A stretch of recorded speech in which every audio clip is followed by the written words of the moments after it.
Imagine a world swirling around us, just alive with intelligent beings we can't usually see, but who can profoundly influence our reality. She's quite a thought, isn't it? And what if we told you that for over a century, there's been this coherent science, this philosophy, offering a logical way to understand these things, moving them out of the purely supernatural box? Yeah, moving them into the sphere of natural law. It's a radical shift in perspective, really. It challenges centuries of conventional thought by suggesting that what seems extraordinary is actually, well, just a manifestation of natural principles we're only starting to get a handle on. Absolutely. So today, we're embarking on a deep dive into that very framework explored through Allan Kardec's really quite profound work, the Medium's book. And this isn't just some how-to guide for seances. No, not at all. It's much deeper.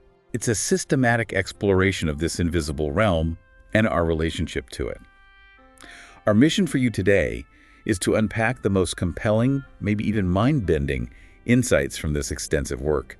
We'll explore what spirits truly are, according to Kardec, how they manifest in our physical world, the intricate world of mediums, and maybe most importantly, how you can discern truth from deception when dealing with communications from this invisible dimension. Right. It's about navigating it wisely. Prepare for concepts that might challenge everything you thought you knew, but we'll always try to present it with a logical, reasoned approach. And crucially, how it all ties back to our own understanding of existence, of the soul itself. Okay, so let's begin right at the foundation. Yeah. This invisible world that Kardec talks about. When we talk about spirits, we're not talking about hypothetical beings from another dimension, are we? Kardec makes a very direct claim. Yeah, he's very clear. He basically says spirits are simply human souls. Souls freed from their physical bodies after death. So if you believe in the soul, that enduring conscious part of us, then you kind of inherently acknowledge the existence of spirits because they're one and the same thing. It's a continuous state of being. That's a bold statement, isn't it? To say belief in the soul means acknowledging spirits. How does Kardec handle people who might buy the soul idea, but still hesitate at spirits, interacting here? Well, that's exactly where the concept of the invisible world comes in. Kardec argues these discarnate souls don't just zip off to some distant, fixed heaven or hell. Right. Instead, they populate universal space. They form an invisible world that constantly, incessantly envelops and surrounds us. We're living within it, always kind of intermingling with the spiritual dimension. And that leads us straight to the crucial bridge between that invisible world and our physical one. The perispirit. Kardec explains the spirit itself is the main thing, the principal being, the body. That's just an accessory, like a garment it sheds. Exactly. But the spirit doesn't shed everything. It keeps what Kardec calls a semi-material envelope, the perispirit. Semi-material, what does that mean practically? Well, this perispirit is absolutely vital. Think of it less like a ghost costume and more like a highly malleable, energetic shell. It lets the spirit interact with matter. It's described as fluidic, vaporous, and crucially, it keeps a human form even if we normally can't see it. Okay. Just like electricity needs a wire, the perispirit acts as that intermediary. It translates the spirit's will into physical effects. It's a defined thing, circumscribed, with properties that allow interaction. It's not just some vague idea. What's really fascinating here, I think, is how Spiritism completely challenges the idea that these phenomena are supernatural. Kardec insists they aren't against nature's laws at all. No, he says they're manifestations of unknown natural laws. It's a complete reframing. Like science just hasn't caught up yet. Precisely. Think about scientific history. A couple of centuries ago, who'd believe a telegram could send messages across continents in minutes? Or before we understood gases, who'd believe a heavy balloon could float? Right. People probably thought it was magic or worse. Exactly. Those things seemed impossible, maybe even diabolical. Kardec suggests spirit phenomena are just waiting for their scientific explanation. They're Newton or Einstein. And the core principle they use for investigation is quite profound. Every intelligent effect must have an intelligent cause. So if something happens, that matter alone can't explain. Then the cause, by this logic, must be an invisible, intelligent being, a spirit. It forces us to expand how we think about causality. Yeah, that's a big leap for many. Indeed. And this isn't just, casual ghost hunting. Spiritism presents itself as a complete science and philosophy. It demands serious study. It tries to offer a rational basis for things previously called miracles or superstitions, moving them into the realm of systematic understanding. It implies these phenomena follow laws, are potentially reproducible, and can be investigated. Okay, so if we accept this framework, the perispirit, Yeah. the natural laws. How does this invisible world actually make itself known? Let's get into some of the more striking manifestations. Physical effects first, like moving objects, noises. Yeah. But it's not spirits just like shoving things. Not directly, no. It's more sophisticated than that. Yeah. Spirits act by saturating objects with what Kardec calls universal fluid. Think of it as the elementary principle of all things, related to electric fluid. Okay. When they combine this universal fluid with fluid drawn from a living medium, it essentially infuses the object with a kind of temporary artificial life. Artificial life. So it's not like a spirit just picks up a teacup. They're using some kind of energy field, almost like spiritual Wi-Fi, mixed with the medium's energy to animate the cup. That's a pretty good analogy, yeah. Once it's animated, the object then obeys the spirit's will.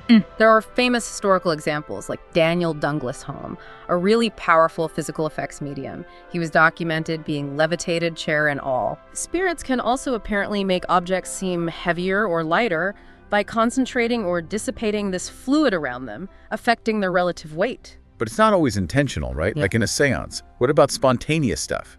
Kardec says that's crucial proof. Yes, spontaneous manifestations are key because they happen without anyone trying to make them happen. Sometimes even around people who've never heard of Spiritism. What kind of things are we talking about? Well, it can range from subtle things like unexplained noises, raps, often with weird characteristics, changing intensity, different tones, sometimes even seeming to respond to thoughts. Or it could be more dramatic disturbances. Clothes scattered, hidden, even ripped or cut. Blankets violently pulled off beds, people reporting being lifted or even thrown out of bed. And this is where it gets really serious, because mainstream medicine, lacking this framework, has often just dismissed these experiences as hallucinations, right? Or worse, signs of insanity. Exactly, leading to potentially disastrous misdiagnoses. Kardec suggests spirits causing these disturbances might just be entertaining themselves, sort of mischievous lower spirits. Or they could be genuinely unhappy spirits trying to communicate something. So what's the advice? Well, if they seem frivolous, apparently laughing at them or ignoring them can make them give up. But if they seem unhappy, the suggestion is to try and figure out what they want, often through prayer or maybe trying to contact them via a writing medium. But with a big dose of caution, I assume. Absolutely. Kardec warns strongly against exaggerating reports or blaming spirits for everything unexplained. Always check for natural causes first. You know, if your furniture gets knocked over, maybe check if the cat did it before assuming it's a poltergeist. Common sense first. Sound advice. Okay, beyond physical stuff, let's talk about actually seeing spirits' visual manifestations. This can happen when you're awake or in a trance state, right? Right. Yes, either waking or somnambulistic. Spirits usually appear in a sort of vaporous, diaphanous form. Sometimes it's vague, sometimes surprisingly clear, right down to tiny details like a familiar hairstyle. They nearly always keep the human form, which Kardec considers the typical form for all intelligent beings, reflecting their origin. And what makes them visible? Is it just their choice? It seems to depend on the spirit manipulating its paraspirit into a specific state. They do this by combining their own fluids with a specific type of fluid from a medium nearby. It requires a certain affinity and enough of that mediumistic fluid. So it's a specific interaction. Yes, and because they're ethereal, spirits can pass through solid matter. Walls, doors, locked rooms, no barrier. Apparitions aren't actually that rare, apparently. They've happened throughout history, especially spirits visiting living relatives or friends shortly after death. Any cautions here? Yeah, a quick one. Don't mistake optical illusions, like those floaters you get in your eyes sometimes, for globular spirits. Discernment is always key. Right. Now this is where it gets really mind-bending for me. The idea that the paraspirit's properties also apply to us, the living, phenomena like bicorporeality and transfiguration. What on earth does that mean? It means a living person's spirit, still connected to their body, can temporarily disengage and appear somewhere else simultaneously with full reality, like being in two places at once. Seriously? Are there examples? Well, there are historical accounts, not just legends. Ecclesiastical history mentions figures like St. Alfonso of Liguori and St. Anthony of Padua reportedly doing this. Even the Roman Emperor Vespasian is mentioned. The physical body stays alive because its basic organic functions continue. The spirit isn't completely detached. There's always a connection described as a sort of luminous trail linking it back. So your spirit can kind of project itself while your body is still, breathing back home. Wild. and transfiguration. That's related. It's when the paraspirit radiates around the living body, making the person appear maybe invisible or intensely bright, or even changing their appearance. This can happen through the spirit's will or power. Okay, hang on. It gets even stranger with the laboratory of the invisible world. Spirits creating temporary objects. Yes. They can apparently draw elements from what Kardec calls universal cosmic matter to form temporary objects that look exactly like earthly things, clothes, jewelry, even something specific like a snuff box. But it's formation, not creation from nothing. And these objects can feel real. They can even have their specific properties momentarily, like the snuff in that temporary snuff box actually making someone sneeze, or temporary food providing a feeling of fullness, but then, poof, they vanish. You could eat a spirit sandwich that fills you up and then it just disappears. That's something else. It is. And related to this are agénaires. These are tangible apparitions where spirits momentarily take on the exact form of living people, creating a perfect illusion. Imagine seeing someone you know, talking to them briefly, and then they just dematerialize. That could be an agénaire. Okay, my head's spinning a bit. Let's touch on haunted places. Is there a basis for that old belief? Kardec says yes. Spirits can attach themselves to certain places, maybe due to an affinity for people there or a desire to communicate something, or sometimes even as a form of punishment or atonement, like being bound to the scene of a crime they committed. Interesting. Do they prefer spooky old ruins? Actually, no. Kardec suggests they prefer inhabited places over abandoned ones because they generally enjoy human presence and interaction.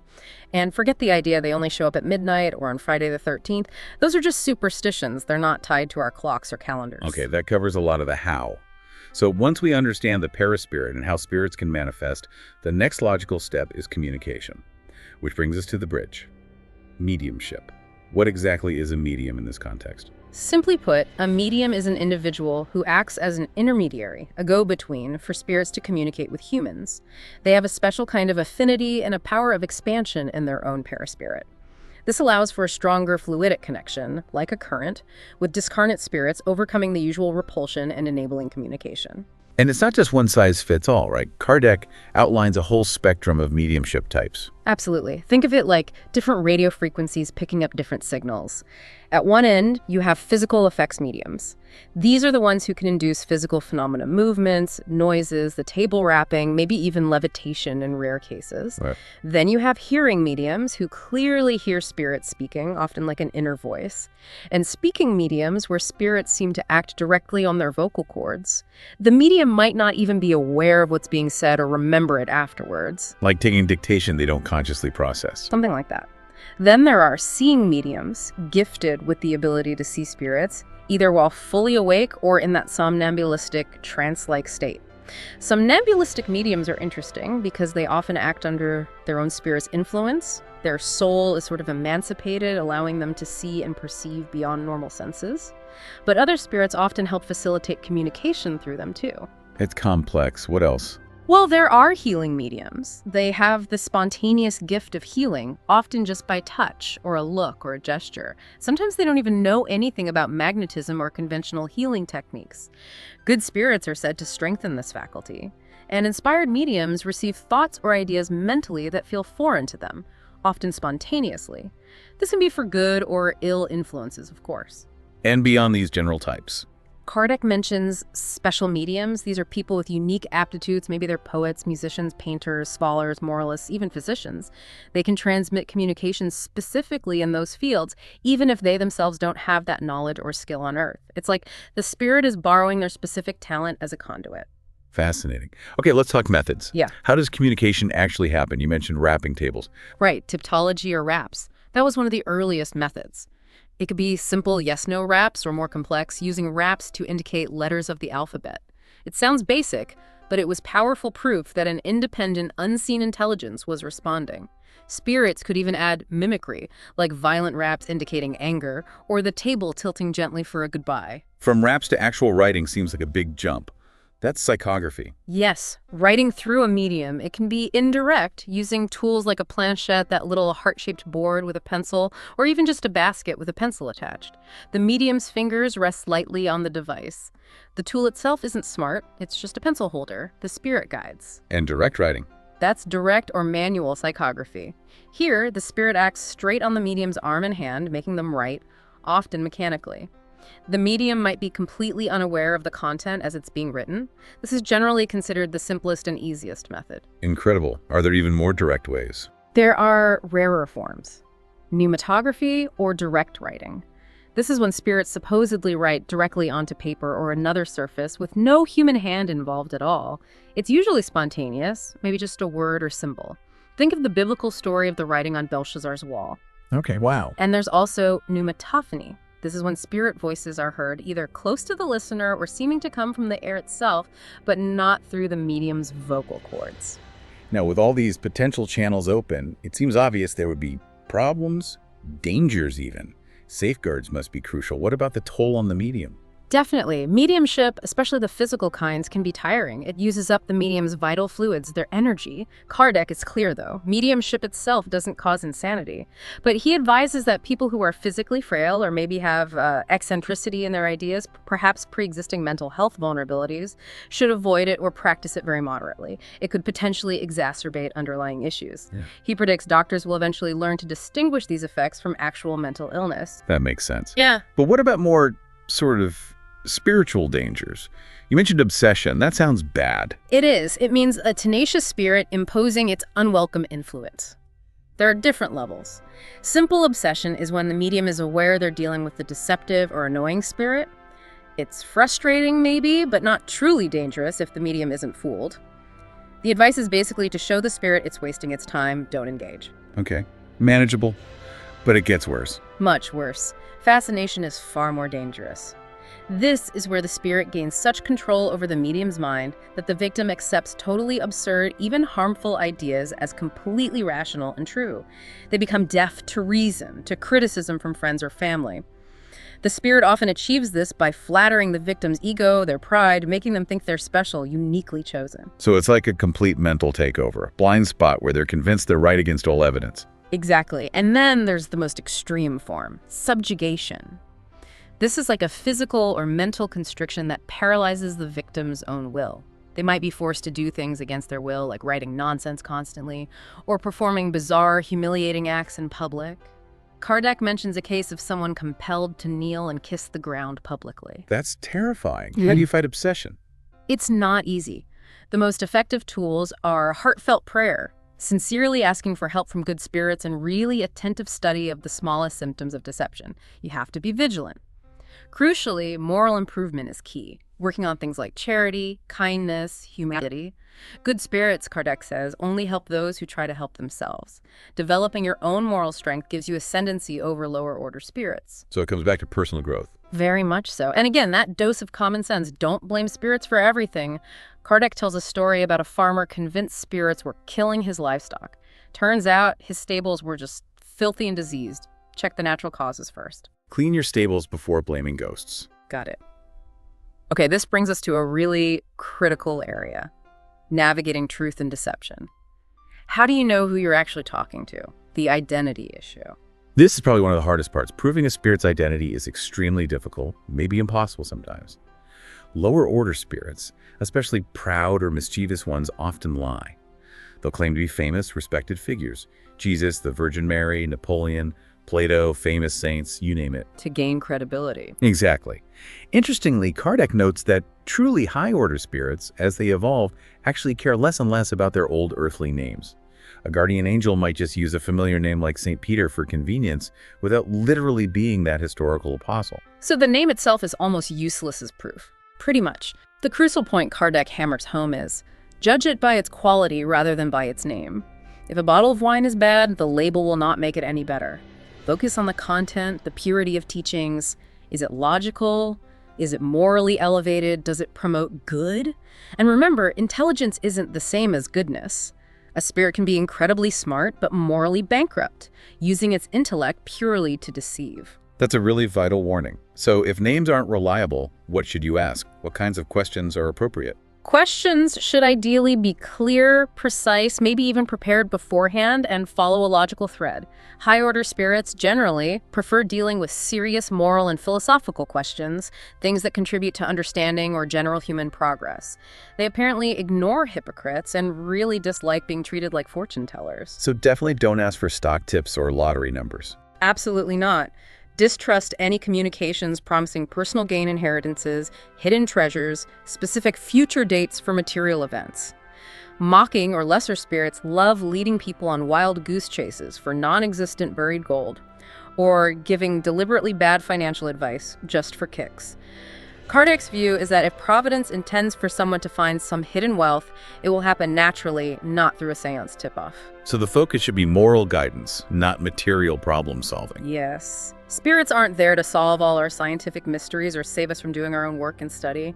Their primary mission, especially for the higher ones, is moral guidance and helping humanity evolve ethically. Okay, but what about contradictions? If different spirits have different views, or even the same spirit seems to contradict That's expected, actually. Spirits aren't a monolith. They reflect the vast diversity of human evolution. They don't all think alike, just like living people don't. So, contradictions are natural. Kardec suggests this actually serves a purpose. It forces us to use our own reason and judgment, to learn to distinguish between the true and the false. It develops our discernment. So it's part of the learning process. Right. And sometimes good spirits might even adapt their language deliberately. They might not hit you with the absolute truth immediately if your current beliefs are too deeply entrenched. They might gently lead you, maybe not initially teaching reincarnation, for instance, in a society built on prejudices like slavery, where it would be too confronting. It's a gradual, tailored approach to education. And Kardec has a pretty blunt take on who actually gets fooled, doesn't he? He does. He essentially says the only one who is deceived is the one who deserves it. The implication is that people seeking selfish things, material gain, or asking frivolous questions are the most likely to be led astray by deceitful spirits. It really puts the onus back on the seeker's own motives and morality. That leads perfectly into the practical side. Charlatanism and mediums who charge money. What's the Spiritist stance on that? Kardec is very, very critical of charging for mediumship. He sees it as highly suspect and a breeding ground for charlatanism. He states flatly that good spirits have an aversion for anything that has the smell of avarice and selfishness. So money is a big red flag. A huge one. He even says unprofitableness is the best response to doubters because there is no such thing as non-profit charlatanism. If no money is changing hands, it removes a major motive for fraud. He does make a distinction for professional somnambulists who charge for their consultations, arguing that's their own faculty, their own spirit's ability, not exploiting an external spirit for cash. Okay, so genuine phenomena can happen, but you need to look closely at the circumstances, the character, the motives of everyone involved. Distrust the flashy stuff, the ones who make a big show or claim they can produce phenomena on demand? Exactly. Sincerity and humility over spectacle. And this brings us to the role of Spiritist societies or groups. Why are they important? Well, organized meetings can benefit everyone involved. They can increase the collective energy, the sensitivity, making it easier to attract spirits who resonate with the group's purpose. Harmony is key, though. If there's discord or conflicting thoughts among the participants or mediums, it can disrupt or distort the manifestations. And these groups face challenges too, right? Not just from difficult human personalities. Yes, Kardec warns that malevolent spirits actively try to sow discord and confusion within serious groups. They might try to introduce false ideas or stir up conflict between members. So what's the defense against that? The most powerful antidote, alongside attentive study and heartfelt prayer, is charity, cultivating genuine goodwill, tolerance, and mutual support within the group. Again, moral development is the shield. He mentions the Parisian Society for Spiritist Studies had strict rules. Private meetings, careful admission to weed out mere curiosity seekers or hostile people, emphasis on prayer, serious discussion of the messages received, and a focus on moral and philosophical learning. It sounds like a blend of scientific inquiry and ethical development. That's the goal. The ultimate purpose of Spiritism, and any serious group studying it, is aimed at the moral transformation of humankind. It's about fostering love and charity, the practice of goodness, and promoting unity, sympathy, and fraternity. So we've covered a lot of ground. We've journeyed through this really intricate landscape of Spiritism in the Medium's book, from understanding the paraspirit, this subtle body, The crucial link. to looking at how spirits might manifest, the different types of mediumship, and the really vital importance of discerning genuine messages from deception. And we've seen how this approach offers a logical, if challenging, framework for phenomena often dismissed as purely supernatural, and how conscious, ethical engagement is just paramount. So, hopefully, you now have a deeper understanding of the principles Kardec laid out for interacting with this invisible world. and maybe some tools to navigate its complexities if you encounter them. But remember, this isn't just about talking to spirits. It's about understanding the profound implications for our own existence, our own soul's journey, and our path of moral self-improvement. Yeah, it always loops back to us. So here's something to think about. If our physical world, in some ways, mirrors our inner moral state, and this invisible world is populated by reflections of humanity, past and present souls at all different stages, what does this deep dive really suggest about our collective spiritual journey? Where are we heading? And maybe more personally, what role might you play? How can you cultivate the kind of inner harmony, the kind of moral clarity that attracts the most positive, the most enlightened influences, both into your own life and maybe, just maybe, into the wider world around you?